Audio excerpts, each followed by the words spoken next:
रामकृष्ण हरी हर हर महादेव.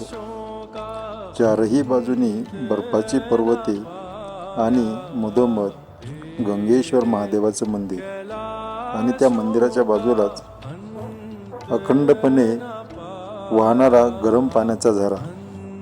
त्या गरम पाण्याचा झरा एका कुंडात सोडतात व तेथे भाविक श्रद्धेने स्नान करतात. इथले महात्मे सांगतात, कुंडात स्नान केल्याने शरीराचे रोग नाहीसे होतात. रामकृष्ण हरी हर हर महादेव.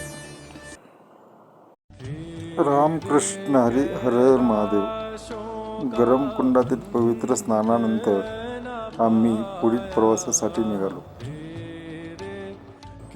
रस्त्यात गंगा मैयांच्या विविध रूपांची दर्शनं घेत आम्ही पुढील प्रवास चालू ठेवला.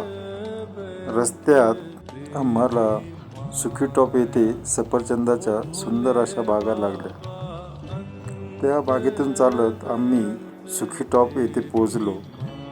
सुखी टॉप उतरून आम्ही धरली गावातील कल्पकेदार या मंदिरात पोहोचलो. मंदिर अतिप्राचीन असल्यामुळे ते वातावरणात एक वेगळाच आनंद निर्माण झाला होता. रामकृष्ण हरी हर हर महादेव. गंगा मैयाच्या पवित्र स्नानानंतर श्री कल्पकेदारेश्वराचे दर्शन घेऊन आमचे वारकरी पुढील प्रवासासाठी सज्ज झाले. आम्हीही दर्शन घेऊन पुढील प्रवासात निघालो.